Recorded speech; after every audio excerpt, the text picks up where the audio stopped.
So thank you all for coming. Those of you who just came in, and told folks before, if you go out to info.brainzooming.com/PRI show, there's a free download out there that's got a lot of the questions, the structures, the things that we're going to talk about today. So you can grab it now, you can grab it afterward, but I'll blow through some slides and you're going to go, wow, there's a lot on there and I can't see it. Everything's in there. So, and I'll plug it a couple of points to make sure that you've got that URL, and it's also on your on this little sheet here as well. So we'll start, since it's Friday morning, let's start with a quiz. Sound good? Yeah, okay. So who's from a team or somebody seeking sponsors? So not about half, maybe a third. How about you're on the sponsor side? Yeah, sort of. How about other? So what, for some of the rest of you, what's your other role? Seminar, maybe you could always pick something up from everything. So what are you doing? I drive. Okay. I do drive. We're not, for who I drive for, we're not seeking sponsors. Okay. It's an option. So you're independently wealthy. No. You're living out the make $1 million in racing, start with $5 million, and we're working our way down. I get it. How about some of the rest of you? I lease a track. You what? Lease a racetrack. You lease a racetrack, so you're not out looking for sponsors or other? I am. I'm just listening. Okay. I'm independently wealthy. Well, there you go. I've got the right group I need to meet. Yeah, good luck at that. Good luck. Anybody else, a particular angle, because I want to try and customize to that. Okay, well, yeah. I promote a series, a touring series. Okay. So we're trying to get off the ground with that. So a touring series and get started. Okay, very good. Well, like I said, just getting expectations from folks ahead of time, and we've got about an hour, so we will try and make sure. So here's the next part of the question. Who has ever been in a sponsorship pitch where a driver or a race team comes in and tells you all about, you know what, if this sponsorship comes to fruition, if this thing happens, this is going to make my racing dreams come true. And here's what I've been trying to accomplish in racing, and this has been my passion my whole life, and this sponsorship is going to, have you given one of those, Dwight? No. That's what you can do. Exactly. Yeah. So you want to go in there and give them a reason why they should support you or advertise with you, but you shouldn't say that, well, if you don't advertise or you don't sponsor me, I can't race. Yeah. No way to say that. Yeah, but I've been in those, or ones where you just get into this deep dive about equipment. And this sponsorship's going to get us the equipment. It's going to get us that other 10%. It's going to get us there. Or my favorite ones. These are the ones I used to love. So I'm from Kansas City. So once the track got in Kansas City for NASCAR, you get this call on Monday, maybe Tuesday, sometimes Wednesday of race week going, hey, we're going to be racing this weekend, and we've got some room on the car, we've got some places in the tent, we could get your customers out there and show them a really good time. I mean, those are just the most pathetic calls. It's like, really, it's Wednesday and we're going to make this happen. So this is all about the look from the sponsor side and how to not do that, how to increase professionalism, and think about, if I'm sitting across the table or I'm sending an email to somebody or a deck or I'm calling them up and yelling at them to try and get their attention, how do I start to think about it from their way? So I worked for a company, it was Yellow Freight, it was Yellow Transportation, we had a variety of names, but we were actually in NASCAR for 10 years, which I think at the time we left, probably one of the longest sponsored. I mean, you obviously have the DuPonts and others, but we did a year in truck, we were 8 years in Busch, which will tell you kind of the timing of this, and then finally a year in Cup. But really tried to approach things from a very strategic standpoint, that it wasn't about racing for racing's sake, but it was racing for how it was going to build business. And because of that, I was talking about this whole brain metrics thing, we developed a whole variety of ways to look at sponsorships and activate sponsorships and make it happen that we did in racing. We ultimately had a baseball sponsorship with a museum in Kansas City, the Negro Leagues Baseball Museum. We sponsored Jim Furyk in golf. We did a lot of events and used this type of model to make sure that we were maximizing the impact of what we did. And again, because the asset owners who were coming to us rarely brought this to the table. I mean, they were just like, I've got my asset and I want to go do it. I've got my museum and I want attention. And golf was the worst. I mean, NASCAR and racing looks so good compared to golf. I mean, with Jim Furyk, it was like Jim doesn't do anything. You fly Jim private to play golf with 3 customers for $75,000. It's like, what? How am I going to activate that? But these ideas work. A couple of years ago, I rolled out of what I was doing at Yellow and started my own company called Brain Zooming, where we do business strategy for companies, marketing strategy, social media, content marketing, but using a lot of these same kind of things that we developed on the racing side in doing events really were applicable in other places and have started to do that across industries. So kind of enough about background. Website's brainzooming.com, and again, we've got this download you can go out and get for today. But hopefully today we're going to think about a different kind of sponsorship, or as Dwight was saying before, an investment or an advertisement that somebody's going to do. And this is what this kind is. There's a variety of reasons that sponsors make decisions, and sometimes it's because they're fans. The CEO loves racing, so he's going to chase after, or somebody cornered him and said, hey, you need to get on a car. Other times it's opportunistic, and I was talking, Lynn St. James was in the next room doing a session on women in motorsports. Lynn and Dick Simon came to us in April with an Indy 500 deal that Lynn wanted to race one more time in the Indy 500. And it fit. We were trying to attract more women into driving trucks and into our industry. And it all sort of came together in about 6 weeks, it was opportunistic. I mean, we weren't looking to be in the Indy 500. We're starting to get our feet wet in NASCAR, but we saw a real business need. But what I'm talking about isn't those things. It's about sponsors who are making decisions on business cases and ROI and business performance. That's a different kind of thing. And that's where you can start to set yourself apart if you're coming to them with potential sponsor things to help them think about that in case they aren't, because that's going to provide some stability in a relationship. It's also thinking about a sponsorship that is integrated into the sponsor's brand and it's not off to the side. And I will tell you, when we got into NASCAR, as our CMO saw this potential, but for about 3-4 years, our salespeople, they couldn't give a crap about us being in racing. And I had the marketing communications group, and their thing was, you know what, give me my brochures, give me my sales collateral, give me everything else.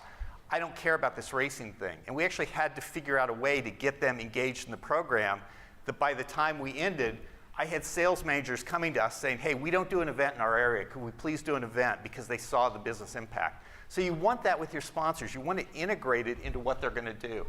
And you want metrics. And I was talking before, if you were here, about whole brain metrics. I'm not going to talk a lot about those. I can if we want to get into it more. This was our whole brain metrics dashboard for our racing program, that we had both quantitative measures, what are the numbers behind it, but what are the stories? What are the images? What are the anecdotes? We'd tell the story of we took a customer to the Busch Series race in Daytona, and the guy looked at the president of our company and said, this is the greatest day of my life. Now think about that, the ability to give somebody the greatest day of their life. They weren't going to pick another shipping company on Monday. They were going to pick us, and the Monday after that, and the Monday after that, and the Monday after that. But it doesn't all happen. You don't get those returns right away. You do activity, you do engagement and returns. So this idea of a sponsorship that understands there's going to be a lot of pieces that fit together to create those returns. And ultimately, a sponsorship that isn't about for that one race that weekend. It's a sponsorship where when you get into it, you realize, and this is the freeway in Los Angeles at Thanksgiving, you're going to be there a long time. You're going to be with each other over the long haul. And it's the type of relationship that happens, not 1 year, but 2 years, and 3 years, and 4 years. It gives you stability if you're out there trying to get a race team going or get a track going. And if you're a sponsor, it helps you because you're not constantly swapping in and out of teams and different approaches and trying to explain things. So that's the kind of sponsorship, this strategic sponsorship. And I talk about it's a long-term affiliation. Like I said, it's not for a race.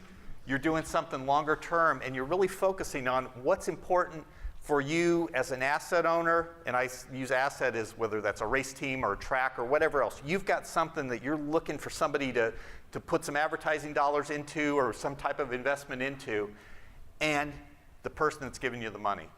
thinking about what their business goals are. So that's what we're going to talk about here today.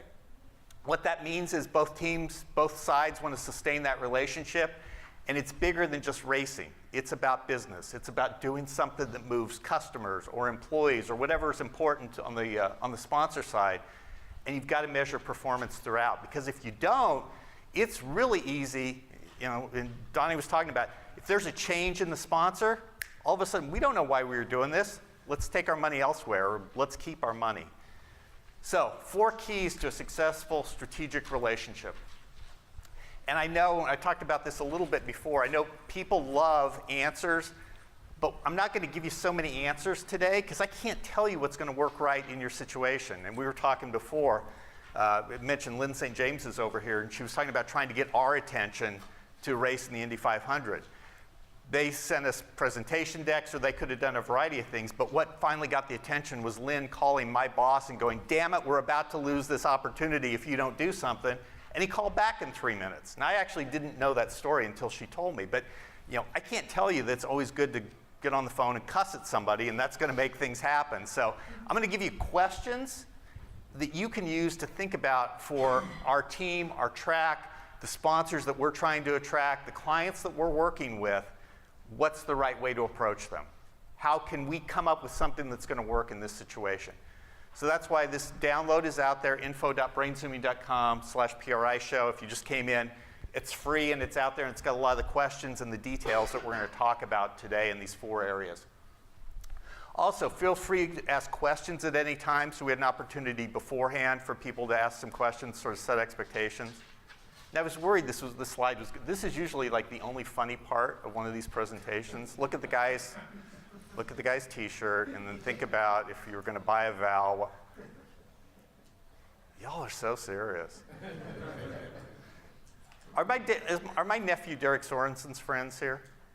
My nephew was like going crazy yesterday when I was here. He's like, I got friends here. I'm going to tell them to come to your presentation because it'll be the one where everybody's laughing. I was like, well, Derek, this isn't a funny presentation this early, and that's like the only funny slide. So I'm glad maybe they aren't here. So number 1, before you get going, and this speaks to the professionalism that Charles was asking about, is understand what you need and what you're going to bring to a sponsorship relationship.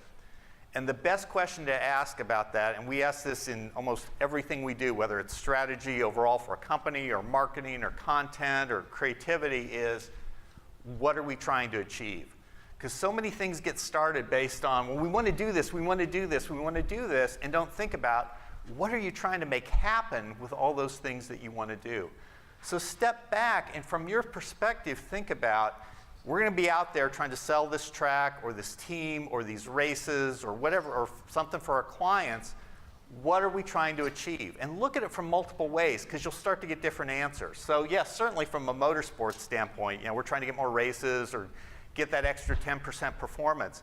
But from a business standpoint, what are you trying to do? And from, think about time. What do you want to have happen, this month, later this year, next year? Force yourself to think through different time periods as well. And as you ask these questions about yourself and what you're trying to achieve with this asset that you've got, start to list those things out. And you're going to have a lot of those. It's not like you're going to have 1 or 2. You want to go for a lot of them and have sort of a long list.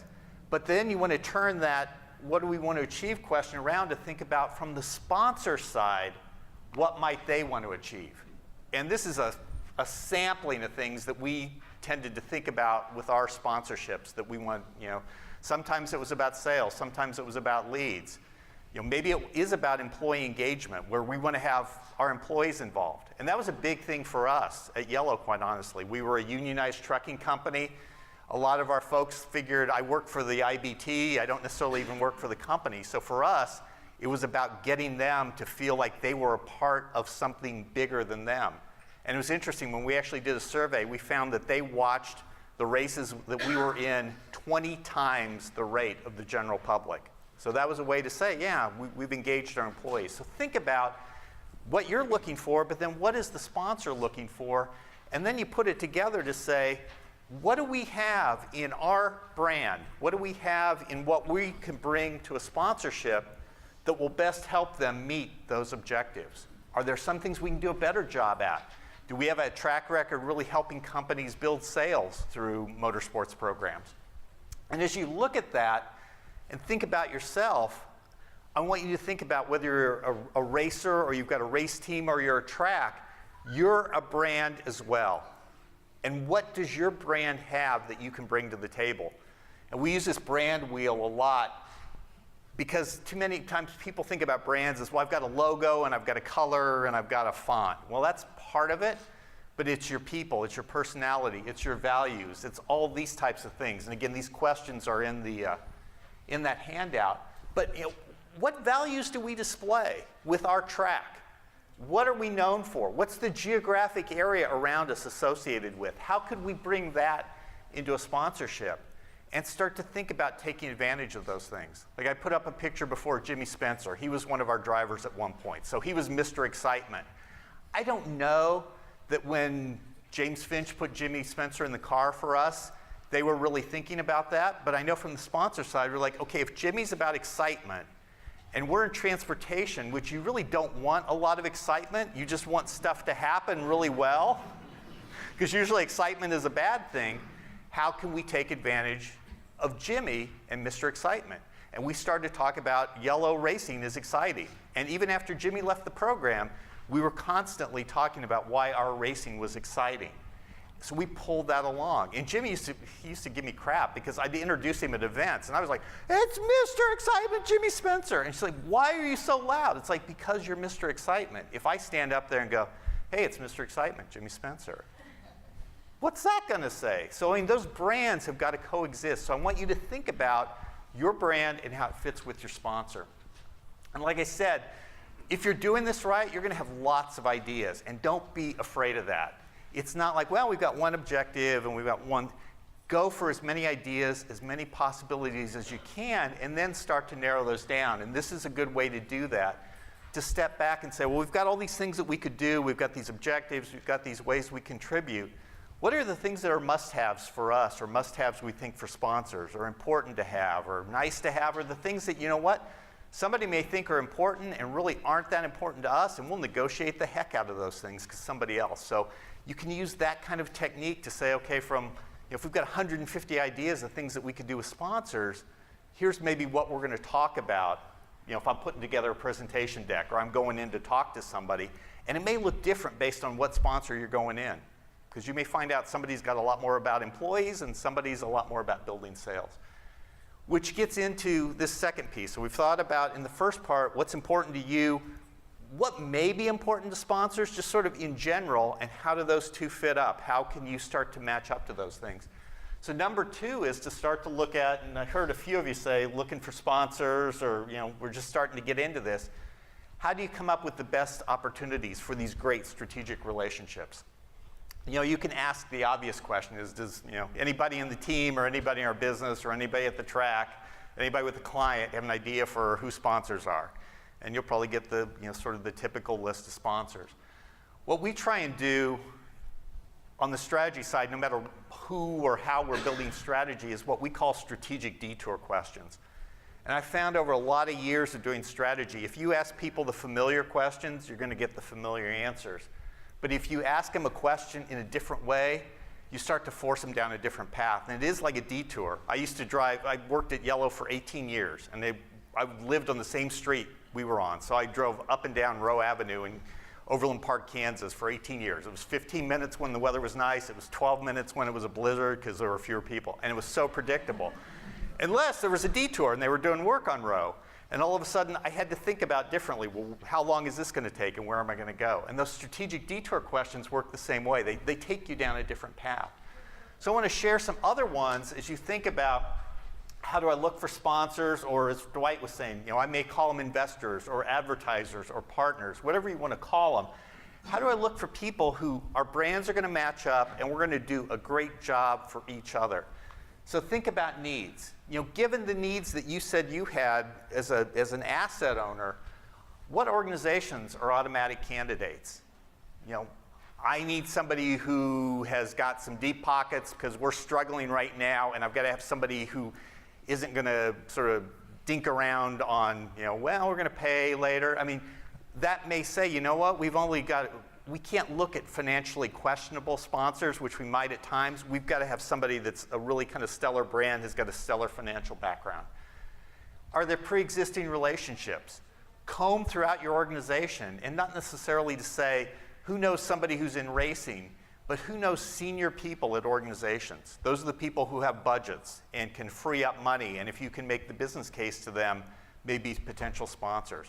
But don't just limit it. Ask anybody in the organization, who do you know? You'll be surprised if you do that kind of mapping of relationships. And I'm sorry, you guys got in the spit section, so I should back up.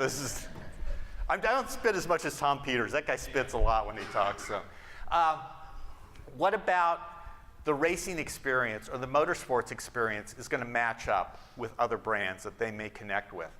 And can you explore that in different ways? Like I said, excitement for us in transportation wasn't really something that we tried to cultivate as part of our brand.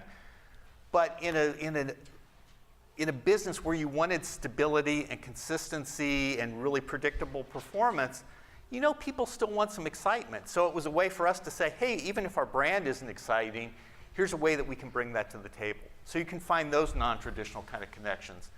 Audience, are there people who want to reach the same audience that you're reaching, maybe with an existing sponsorship as well? If I've got a track that I'm trying to start to promote, who are the people who are coming through the door? What else do they buy? Who else is trying to sell to them? And am I going to talk to those people, even if they're not involved in motorsports right now? What about values? What are our values as a race team or as a business? And who else shares those values? Because that may be a basis to match up in some kind of a relationship. Or there may be businesses that want to have the kind of values that you have. And by standing close to you, they can start to do that. I mean, that's an interesting one. I'm not going to tell that story. I was going to tell an owner story, but I'm not going to tell an owner story. But think about your values as an organization. And if you haven't articulated them, that's probably a problem as well. And I dare say probably a lot of the folks that we worked with in motorsports hadn't really thought about their values as an organization other than on-track values. But what do you represent as people, as an organization? Other sponsors, competitors. So if you see somebody else showing up at the track, who do they compete with? And can you go to them and say, you know what, your competitor is out here in racing. What are you going to do about it? This one actually was interesting for us. I think Schneider National was a truckload company. They'd been in racing. Maybe some other people had dabbled in it. We got into it in part because we were competing against UPS and FedEx and knew we could never put the same kind of dollars that they did into television advertising. But racing was a way for us to start to get onto TV and set ourselves apart from our competitors. So that was 1998, I think. In 2003, we started to see a lot of success with the program inside the company and even within the industry. So one of the industry conferences, they asked me to come in and do a case study on racing. So in front of our competitors, like, well, here's why racing's a great deal, and here's how it works for us. Within 2 years, every single one of them was in racing. FedEx was in the racing, UPS was into racing, and Old Dominion, and all these other companies, ABF was in racing for a while. All of our competitors got in. So that can be a powerful thing to go to the competitors of the folks that you see, whether they're in your team or not, and say, you know what, you need to be here because your competitor is. And are there other partners? Are there partners with the folks that are already sponsoring with you that becomes that natural bond? I know for us, we were always trying to build business through racing. That was the toughest part to do, is how do we use racing to kind of get partnerships and bring other money into the program. There's some that do that really well, but that's another way to look at it. So if you think across those questions, you may have had 10 prospects you were thinking about for potential sponsors. Now maybe you've got 50 or 100 or 150 prospects just running through those questions and thinking about it in a different kind of way. Connections. Are there interesting connections that we can make between brands that if we put that brand and this brand together, maybe they're in our program or we know somebody here, now that helps them, helps market for them. Again, this idea that if you go through this, you're going to wind up hopefully with a lot of ideas, and that's a really good thing if you're going to start to think about, well, who are we going to go out and actually approach, and whether that's in a deck we're going to send them or a call we're going to make or an invite or a meeting we're trying to make happen, who are we actually going to prioritize? And I always like to think about this picture. So does anybody know who that is? I know I'm at a motorsports conference, but who is it? Ted Williams. It's Ted Williams. You know what that diagram is next to Ted? It's an eye test. No, it isn't an eye test. Anybody have the book, The Science of Hitting, when they, that's Ted Williams' strike zone. And so it's, I don't know, 7 balls wide and however many deep. And in that strike zone, Ted Williams had figured out, Ted Williams was a 400 hitter right there. But down and away, Ted Williams was about a 210 hitter. So he knew which pitches he wanted to swing at that were going to give him the greatest probability of success. So you want to do the same kind of thing as well. As you've got all these potential sponsor ideas, think about who are we going to match up with best? What types of companies? What characteristics are they going to bring to the table? What kind of people? What type of audience?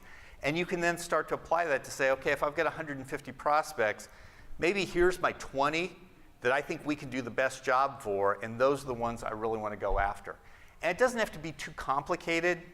It doesn't have to be scientific. I mean, if you've got data and you can figure it out, that's great. But it may just be to talk among your team and say, well, who do we think we can do the best type of job for, and then go after them. So questions on these first 2 parts. Think about kind of what you need, what a sponsor may need, and then start to use some other types of questions to increase that pool of potential sponsors. Anybody got any questions? There may be a prize if somebody asks a question at this point. I don't know. You're like, we get prizes all the time. We don't need prizes. Okay. Well, it's a giveaway, yeah. You have a question? Where's my check?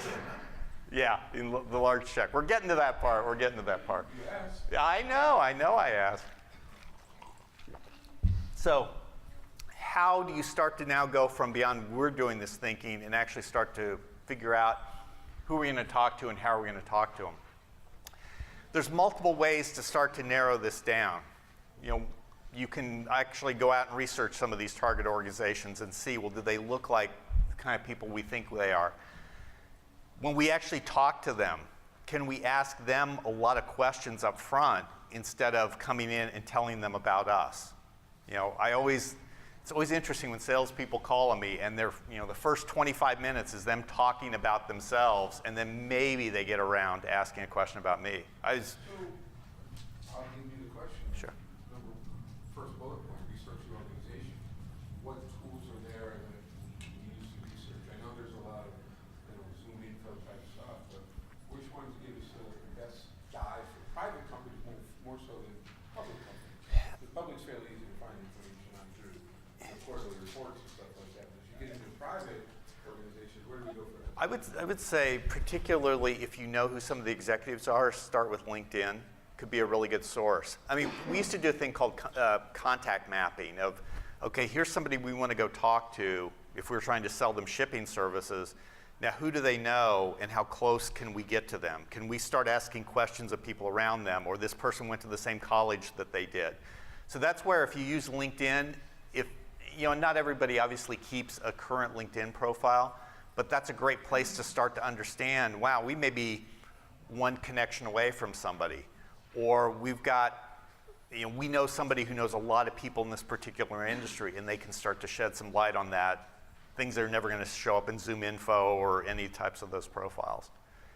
I think that's probably a great tool now that when we were doing this, we didn't really have available to us. Does anybody use LinkedIn to sort of profile people? Like Dwight, what kind of success do you have with that? Actually, it's been successful to a point of making some contacts that way. And I actually noticed that I have made contacts from just joining different groups within it, and then also it seems like people can actually find you. I mean, over the world in that case too, which is really interesting. I mean, because I do manufacture some things also, is I've gotten contacts from China and things like that. Right. There's something we can do for you, that sort of thing. So that's interesting. Dwight was saying not just looking at people on LinkedIn, but joining some of the groups in there and making those kind of connections. And the thing I found with LinkedIn, it may not be that connecting through LinkedIn is the best, but you're using it to gather information and say, you know what, this person knows them, and I can pick up the phone and call that person. Let me do that. The connections that you try through LinkedIn where somebody says, hey, could you introduce me to this person? Invariably, it's somebody I met at a conference and I don't really know. It's like, no, I can't really introduce you. I can't, it's just not close enough. But if they called me and talked about it, gosh, maybe we can figure out a way that we can sort of reignite what might be a cold reference. The other thing as well, and you may want to think about this, I'm not going to, maybe, Meredith, maybe next year you can have me come back and talk about content marketing more and how that could fit into racing. But I mean, for us as a business, I started brain zooming because I started blogging for a couple years when I was still in the corporate world about strategy, creativity, innovation, all the things that we do. We now have a worldwide audience that comes to our website every day. 50% of the people who come to our website are global people and people around the country who are looking for information that we do. Are you using your website? Are you using a blog? I mean, if you're really in this for the long haul, and talk about the types of things that potential sponsors may be interested in, that they're going to find more authoritatively, more accurately, more insider news on your website than any place else. And then while you got them there, you're putting ads in front of them about, hey, have you thought about motorsports? So that can be another way to sort of attract them to you. Dwight. Also, too, with all that social media, it's very good, but you really got to be careful what you say to them, too, because it can come back and bite you then. Because a lot of times companies who maybe be looking to hire you or even become a sponsor, they do search like that and see what type of personality you really do have. Do you fit their personality? Right. Which is very important. It's just like going for a job interview. Like is there a mix? Is there a good match there? Which you spoke on. Yeah. So a great point about what you put out there, no matter where it happens or if it's one of your employees, is going to reflect on you. Now think about that with our current president-elect, about the things he puts on Twitter and what we knew about. Anyway, we're not going to go there.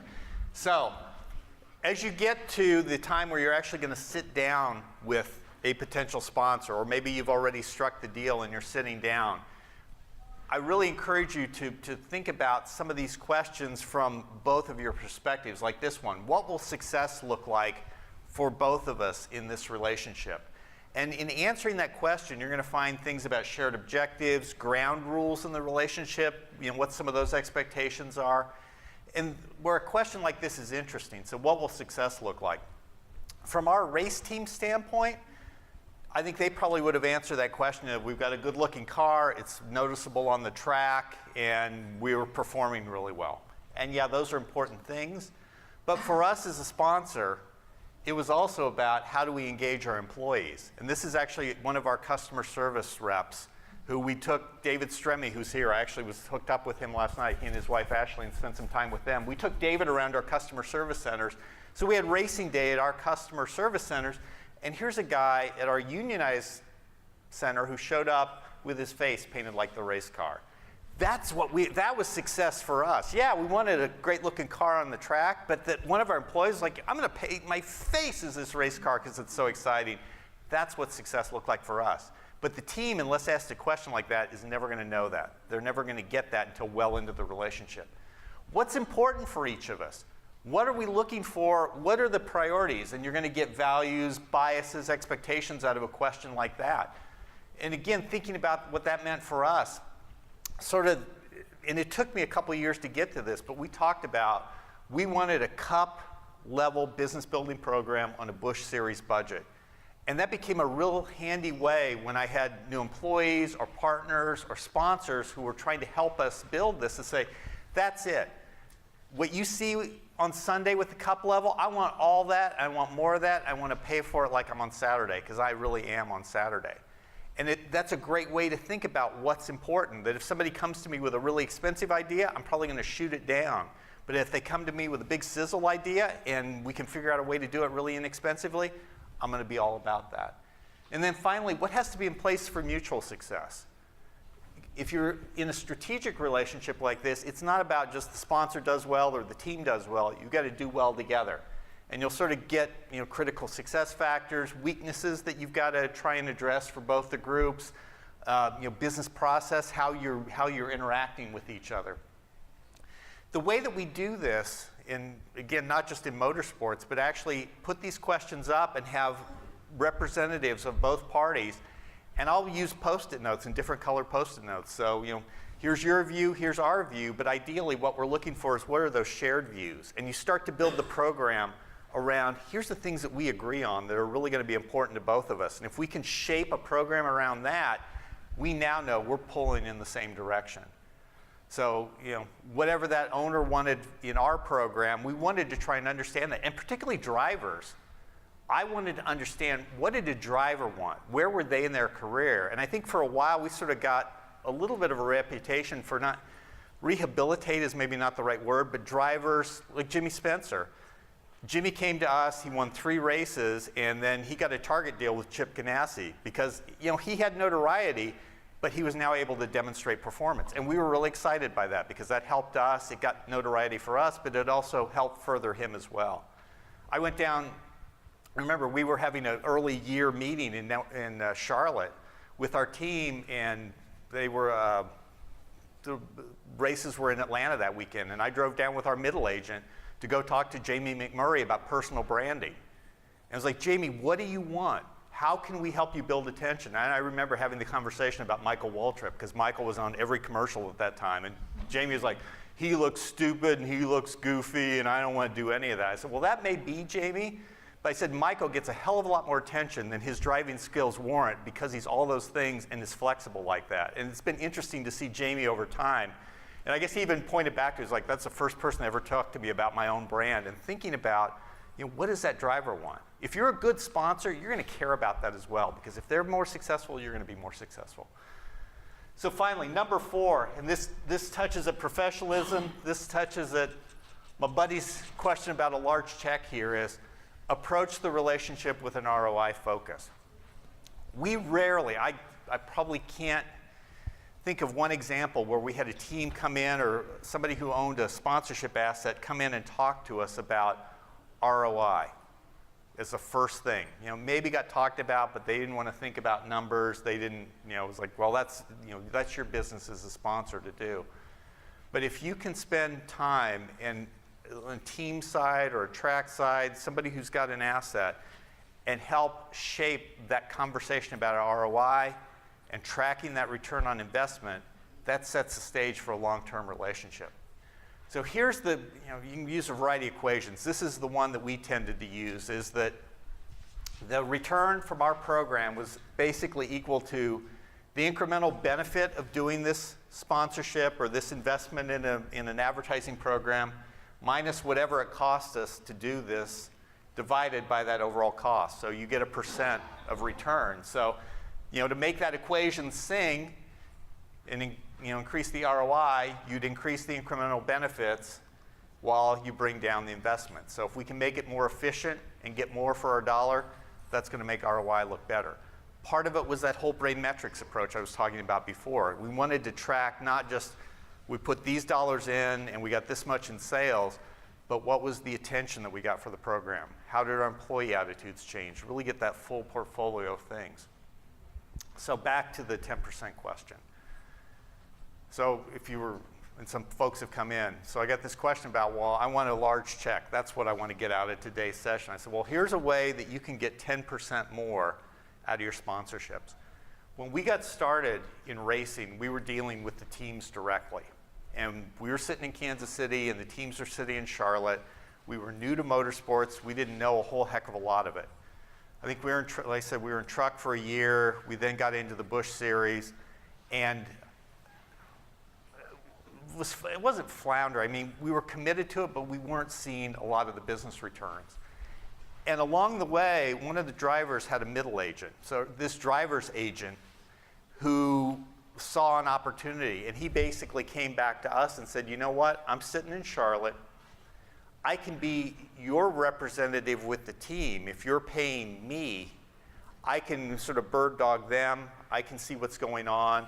I can bring ideas to the table. And most importantly, he could help us execute stuff that the team never wanted to screw around with. They never wanted to execute. And he got 10% of every deal that we did with the race team. And he did it because the teams didn't have anybody like that. Like I said, when we talked to Roush had people like that, but that was it. Nobody else had that person who could represent our interests, who could bring us really great ideas from a motorsports side or from just a general business side and help make it happen in navigating through NASCAR and media properties and everybody else it would take to do it. So I mean, this guy, we're paying him multiple hundreds of thousands of dollars a year, and we did it because we realized to get the ROI, we had to do it. So think about it. If as a track, as a team, you can bring that marketing wherewithal to the table, there's dollars to be gained there. There's true value in that in creating an ROI impact. Does anybody have that kind of role, or you see yourself in that role within your team? Actually, I have somebody working for my team that does that. How does that work for you? I'm curious. It's really brand new because where we're at and Okay. where we're going. But for now, it takes a lot off for me from having to run the team. Yeah. I've got parts to worry about. I got people to worry about, and everything else. So she takes care of a lot of the promotional creation, reaching out to people, following them, stuff like that. Okay.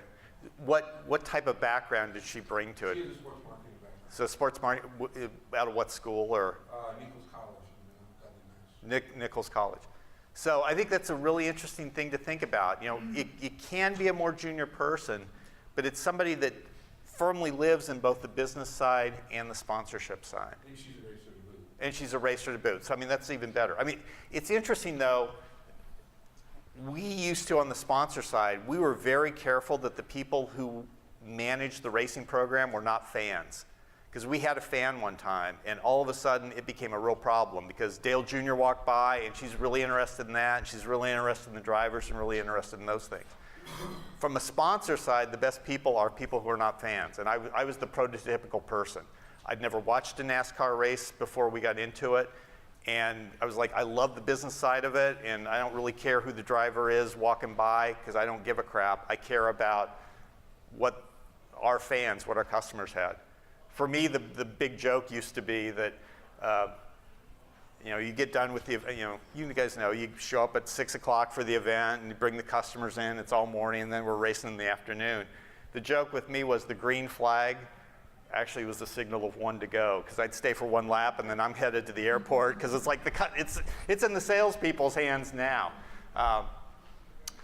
But that kind of role, I think there's a real opportunity. So you say you're still early on. I mean, do you see the sort of packaging this up with sponsors of this is a value add that you're able to bring to them? Yeah. Have you had some of those conversations yet with them? No, Okay. We are really early on. Okay. Like we're talking weeks and months. Okay. Very early on. But I mean, I think that's exciting that you're doing that, because I mean, if you're looking for larger checks, I think that is a really solid business way to make that happen. That's kind of how we looked at it when we started to create the team and break down the role and break it out as a full business. I mean, we're still a short track, regional racing team, but we're approaching it with the big cup level. Right. We're looking at it from that. And why don't you give everybody your name and team, because if you haven't thought about this, they should come talk to you. Doug Roby, DDR Motorsports. So Doug Roby, DDR Motorsports. Go talk to Doug, because that'd be a good contact to make, because I see how this pans out, because I think it's smart for people to do. And it comes from working in a startup business. Yeah. That's really where it comes from. So I mean, the role that can help you with is basically, you want to build as a team or as a track. To me, as a sponsor, that's really attractive is to have an amazing reputation at activating sponsorships. So when I use activation here, I'm basically saying marketing that sponsorship. So I've given you money, I've invested money with you. What am I doing to get attention? What are we doing to really take advantage of that? Because as I said before, the worst deal in the world is that, call on Wednesday, you want me to give you $15,000 when it's really worth about 40, but it isn't worth even $2,000 because I have no time to activate it. I just can't get anything out of it, so I'm basically throwing away $15,000, and you want me to feel like I'm getting a $25,000 savings when it's really a waste because I can't activate it. But if a team is really great at activation, it's really a tremendous boost to that ROI. So I mean, I used to use these numbers, and I saw a quote from some motorsports genius or something that said you need to activate it at 3-to-1 level. So you spend $3 for every dollar of the sponsorship to get attention for it. It's like That would be great. That's incredible. I think maybe some of the liquor brands did that. Maybe some brands do. I think the typical is 1-to-1, that for every, if I've got a $2 million sponsorship or I've got a $20,000 sponsorship, I'm putting $20,000 in to get some attention to that, to really take advantage of that. We activated 30 cents to the dollar. So for every dollar of the sponsorship, we put in 30 cents to activation and got an incredible ROI on the program. How did we do that? There's two really key things, and that's what I'm going to share with you right here, is how that happened. One was this. And like I said, a lot of this stuff I put together from a motorsports and event side, but I've used it in other areas as well. This works in a lot of content marketing and social media stuff as well. That if you want to build memorability in your audience, you've got three things that you can work with. One is understanding the interests and needs of your audience, not as businesses, even if you're in business to business, but as individuals. The second is the intensity or the emotion level that I can bring to it. Because even though, yeah, we make business decisions based on spreadsheets, yeah, we do, but we also make them based on what motivates us and what excites us and what tugs at our heartstrings. And the third is my brand. How does my brand stand out as the person or the entity that enabled this incredible experience to happen? And if we managed everything we did in motorsports around that, so how can we better understand and get our customers who have a lot of business but are also race fans or maybe will become race fans, how do we get them closer and closer? And that's why racing's so great, because you can get them so close. We came up with this program. I talked about this guy in Daytona before. A couple years into it, I was like, well, we have these sponsor passes at races where we don't have an event. What happens to those? And the middle agent guy's like, well, nothing happens to them. We just don't use them. I was like, you know what? I now want you in charge of it. And I want to bring customers to every single event, every single race, whether we have an event or not, and I want you to show them around that day, and I want you to be in the pits with them, and I want you to get them close. So we had this whole package. So we went from 10 races where we had presence a year with events to 30 races where this guy, because we were paying him this money, now took on to get these people really close in a tremendously intense environment. And they, as I said, Yellow gave me the best day of my life. I'll take that any day of the week. When we did events, we had a 13-page script for the events that we would do in the morning. And I watched a lot of programs where people sort of flitted through the tent and grabbed some donuts, and then they're off looking at the haulers and all that crap. It's like, I want to own their time. We had MCs, we had posters, we did a fight song for everybody there. The thing that was interesting is I would survey the people who came to the events and said, did you feel like there was too much Yellow marketing at the event? 95% of them said no. And we bombarded them with marketing. But the point was, we gave them such an intense experience and sort of lit up their day, I could be all over in front of them. That's an important thing. So I saw some of you taking pictures. This is in that download. To think about that and manage your program that way. The other big thing was a pizza meeting. So again, a few years in, I'm trying to get more attention for this program. And I bought my team pizza for lunch and got us in the conference room. I said, you know what? We got to figure out more ideas and more things that we can do with racing. And over the course of about 90 minutes, we generated this list. Now, I don't expect you to be able to see that list other than to realize we came up with about 250 ideas from brands that we could get involved, community activities, information, events, internal communication, other types of events, places, general communication, all these things on this list. And I sat there over the course of about 3 years and go, oh, we haven't done that yet. We haven't done that yet. We haven't done that yet. And it was the best. I probably invested 30 or 40 bucks in hard costs in that meeting. I'm talking about the ROI from that.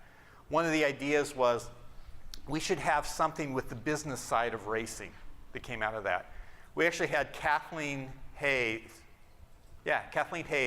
from CNN Financial come down from New York to the Dover race, did a live interview with Jimmy Spencer featuring our program, talking about the business side of racing. She had her husband come down. We had him in the pits for the race the next day. I think I drove I'd driven her back maybe on Friday to the hotel, and she was just immersed in yellow racing. So that was 2002, 2001, about 3 years ago. I saw her pop up on Twitter, and she started following me. I reached out, and I said, I don't know if you remember. I said, I drove you that. Oh my gosh, that day was so fantastic, and we got to be with the race team. That came out of that day, and we got this attention, but it was just following that list. So in this book, there's 15 questions, in this ebook, there's 15 questions that you can take and use for your track, your team, your clients, and come up with what is our customized list? What are the brands? What are the audiences? What are the connections? How do we maximize everything? And again, I'm not giving you the answers, but I'm giving you the questions that find the answers that are going to make sense for you on a particular client, a particular race, a particular track, that you can take advantage of this. And the most important question, number 15, is, are there other tools or ideas that we can steal and bring in? I actually had one of our, I guess they did our events for us. And this lady was so nice. I mean, she was a dear, dear person. But she's like, well, in 1984 with Michael Waltrip, we did this with Country Time Lemonade in racing. And it was like, seriously, you're bringing me an idea from 20 years ago that's already been done in racing and thinking about new stuff. So it's not about what ideas can we steal from racing. Where can you look at other businesses and other markets and other places where sponsorships are working or audiences are getting excited, and how can you translate those ideas back into racing? So those are the 4 things. To really understand up front what you need and what you can bring to a relationship, look really broadly and really creatively at who are those partners or investors or advertisers, whatever we want to call them, who are the ones that are going to match up best for us, but are going to match up best in what we can do for them. How do we sit down with them early in that relationship and understand collaboratively, how is this going to work? Because if we're working on shared goals, it isn't going to be a one-race deal or isn't going to be a one-season deal. This is something they're going to want to sustain, and it's going to benefit you in how you sustain it. And then finally, if you can come to the table and talk about metrics and talk about ROI and be better than they are at that, to actually educate your sponsor at that, that's gold. That is gold. That's where you get bigger checks, because you're making the business case that says, you know what? I gave you $100,000 this year for a full race schedule, and you know what? I want to step it up next year. I want to be the primary on more races, or I want to have more appearances from this driver because I see the impact it has for us. Those are the 4 things. And like I said, it's going to take a little bit of creativity, a little bit of maybe looking at things a different way to make that happen. But I do have, and I'm trying to talk to them about sponsorship too, some I Am Creative orange socks, because our color is orange, so I wear orange socks every day. Yeah, I stole, so I was at Yellow Freight, the company was yellow, but the color was orange, and Lynn was talking about that. And she said, you still have the orange, because I got known as the orange guy. I said, well, you know what? I was so known for that, I did a search as I was looking at my own company. It said, orange is the color of creativity and innovation. It was like, perfect. I co-opted that from my brand, almost like in the sponsor relationship. I co-opted that orange color, and that's why Brain Zooming is orange, because I figured I either had to find an orange company I could start or go to work at Home Depot, because I had all these orange clothes, orange bags, and everything else. So we got some time for some questions, and quite honestly, I'm going to give Dwight a pair just to start, because you're so kind. I picked on you so much. Who's got a question? You got to ask one, though. You've been nice. Ask one I said I was out. I'm out of questions. I already asked one. Oh, well, okay. Right here. I gather Jim, there you go. Thank you. Before you got into this, you were not the least bit interested in motorsports. How do you personally feel about motorsports today? It is tough for me to watch a race today. And I don't know if that's just because I'm not as actively involved in it.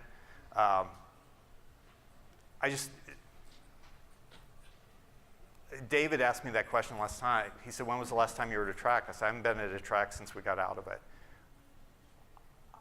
It was interesting talking to David about dirt track.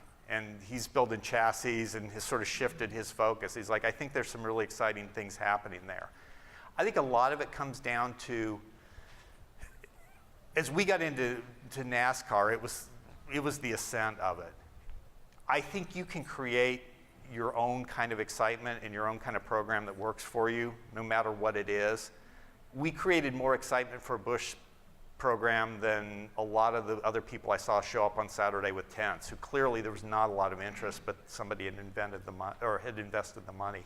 I think extending the chase format is a really good thing, because that does seem to provide a little bit more attention, but it also seems like it's really tough to follow, and it's sort of like they're spinning the dice every year to change it a little bit. As a business person, I think there's still a lot of opportunity. I guess because I'm a little bit less directly involved right now, it's just tough for me to watch a race. I mean, coming right off of Yale, I watched every race because I wanted to. It felt like the business, the personal stories were there, and I just don't see it as much. And that may be as much. Employee engagement that you were looking for? What? Isn't that the employee engagement you were looking for? You want them to follow it, you want them to be excited about it? Yeah, but we didn't leave it just to. Okay, it's out on TV, please go watch it on TV. So for us, we covered it in our company paper. So that was one of those ways that we played up ROI. We were investing in the company paper. If I said, you know what, we're going to have a story about racing every week and how employees can get involved, that doesn't cost me anything more, it just pushes somebody else out of there. What we did for employee engagement was, and how we tied it back into returns, for us, driver safety was huge. And if drivers had safe records, like 1 million miles, that was fantastic. And the great way to make that happen was through state truck driving championships and national truck driving championship, because you had to have those years of safety to qualify. So we started doing a program where anybody who entered the state truck driving championship was eligible to go to an event in that state or near them. And it became this internal thing. And there's a picture back on that ROI, that whole brain ROI, of Kevin and Peggy Hendricks from Florida. And Kevin he entered the state truck driving championship, came to a summer event in Daytona. And I mean, Peggy made Jimmy a Christmas tree with yellow stuff on it, and she ultimately sent me one. And then she would call me all the time and tell me what I should do. But what was really funny is one of the people in the facility where Kevin was said Kevin was a problem guy. He didn't like anything, he complained about everything, he was always the person challenging everything. And then he did the state truck driving championship, and Peggy got involved, and it became this family thing. He said, now, if there's an issue with one of the guys and somebody is starting to complain about something, Kevin is the one who stands up and says, no, you need to listen to them. There's a reason that they're doing this. So it was that kind of thing, that we were trying to change, but it wasn't purely just, hey, please watch the races. It was, how do we bring them into it as well? Other questions? We've got time maybe for one more. How important is it to have the driver results? Great question. We talked about that our program was never about winning, because if it was all about winning, you're going to be disappointed 33, maybe 34 weeks out of the year. We talked about our program was performance, quality, and speed. So we're going to have a team that was always going to perform to their best. There was quality behind that, and the speed that we were going to get on the track, because performance and quality and speed fit exactly with what we did in our business. So I caution anybody, don't build it, unless you're in drag racing and you got a lot of races and you're going to win a lot, don't build it around winning, because you're going to be constantly disappointed. Find what fits with your brand that the team can aspire to. The objection that I get thrown back at me is that our drivers have not got the results that the company is looking for. Trust me, it helps. Part of the turn for us was when we went to James Finch and we actually started to win races. It was tough when the team we were with before, it rained in Michigan and they didn't account for the water that was in the car, so they didn't put enough gas in the car in qualifying, and we ran out of gas on the back stretch in qualifying. It's tough to build excitement for a team like that. But we still did it. In that case, PJ Jones was our driver, and Parnelli came along with PJ, and everybody wanted to meet Parnelli Jones. So you find that. But if you're coming to a sponsor and saying, here's how we're going to create excitement or whatever they're looking for, you can maybe get some of that off of winning. Dwight, if I can, there's one more question back here, and then we'll. Yeah, we're a small grassroots team, and we don't get a lot of media coverage. Right. For a company that we're approaching, what is it? Some companies get more excited about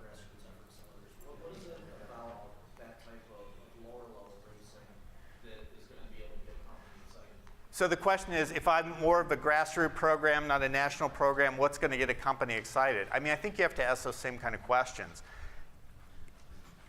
Maybe we can get to more places than a national program can. We can get your customers or your prospects a lot closer to what's going on. We can have greater access. We've got more flexibility. I mean, those types of things can become really attractive.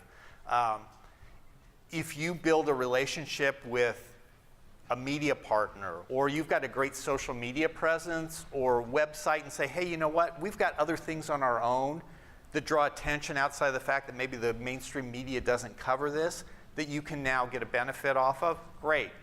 But I think you're either going to see national brands that need a local presence or regional presence that they can't get in another type of relationship, or local businesses that how they activate. I had a similar question come up. We're at the time. Is there something else in here at 9? Are we done? So I'll just put that up. There's that thing again. I'll stick around to answer your question because there's a second part to that one. You all have been fantastic. Thank you so much for coming out this early in the morning. And I'm going to be around for a little bit if you want to ask questions. Thank you. Appreciate it.